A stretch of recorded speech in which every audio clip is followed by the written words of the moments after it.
Welcome to This Explainer. Today, we are asking a really big question. Did ancient Japan know the Jewish God? Well, we are going to look at history, we will look at old myths, and we will find a very useful truth for our world today. We have 5 main topics today. First, Japan and the Jewish God. Second, historical connections. Third, the common ancestry theory. Fourth, comparing the gods. And finally, the true goal of all religion. Let's jump right in. Part 1. Japan and the Jewish God. Let's start by looking at their names. The Jewish religion focuses on one single God. His name is written as YHWH. Now, this name is very holy. In fact, people do not even say it out loud. Instead, they use other words, like Lord, to show respect. This God is the creator of everything. He made the earth, he made the sky, he did it all alone. Now, let's look at Japan. The Japanese tradition is very different. It has many, many gods. These gods are like the powers of nature. One very famous goddess is Amaterasu. She is the sun goddess. Her job is to bring light to the whole world. She gives warmth to all the plants and animals. These stories show a massive difference. The Jewish God gives clear rules. He tells humans exactly what to do. But Japanese myths read more like a messy family drama. Let me give you a concrete example. In one story, a brother god acts very badly. He actually throws a dead horse into a room. The sun goddess gets very scared. She hides in a dark cave, and because of this, the whole world goes completely dark. So the stories are clearly very different. But this brings us to an interesting historical question. Did people in ancient Japan know about YHWH? Did they ever hear this holy name? Let's move to part 2. Did ancient Japan actually know YHWH? To find out, let's look at a time called the Kamakura period. The Kamakura period began in the 1100s. Let's think about the dates. A very famous monk named Nichiren was born in 1222. He read many, many Buddhist books. He studied very hard.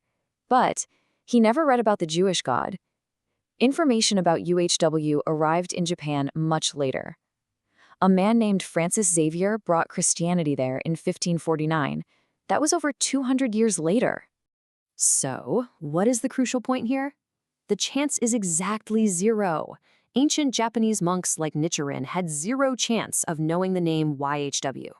They just did not have the right books. They never met people from that religion. The two worlds were completely separate. So history says no. But some people tell a very different story. They connect ancient Japanese people directly to Jewish people. They say they are from the exact same family. This brings us to part 3, the common ancestry theory. Let's look at this famous idea in a neutral way. Back in 1908, a man named Yoshirao Seiki shared a new theory. He studied an ancient Japanese family called the Hata clan, and he noticed something unusual.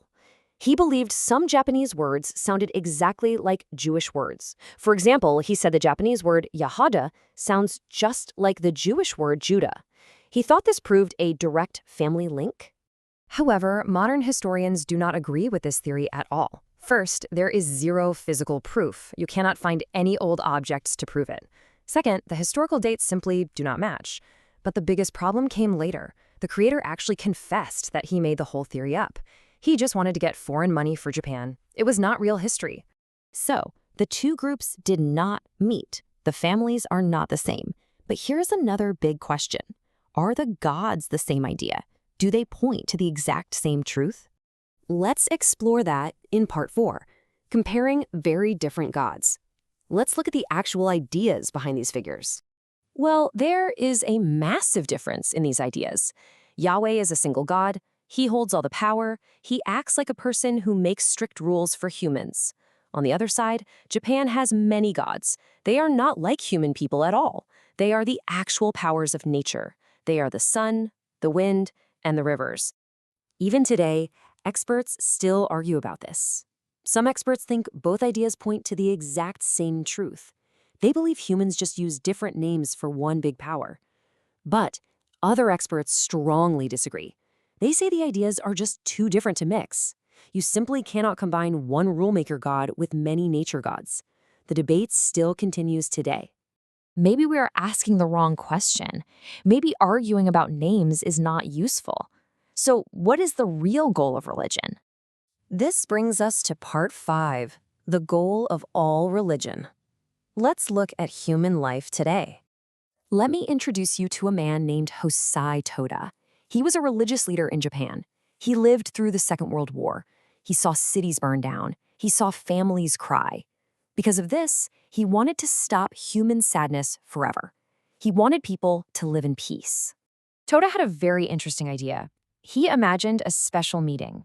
What if the first teachers of all the world's religions sat in one room? He said they would quickly agree on one major thing. They would agree to stop human misery. He believed their conversation would be very, very fast. These great leaders might argue about the true names of the gods. They might disagree about the specific rules. But they would all agree to stop war. They would all agree to stop violence. They would stand together to help people find happiness. This leaves us with a very practical lesson. We do not need to worship the same God to make peace. We do not need to agree on ancient history. We only need to agree to help each other today. This is a very powerful choice. So, we end with a question for you. Think about your own daily life. You meet people with different ideas every single day. How can you use this simple truth? How can you work with others to stop sadness, even if your beliefs are very different? Thank you for joining me for this explainer.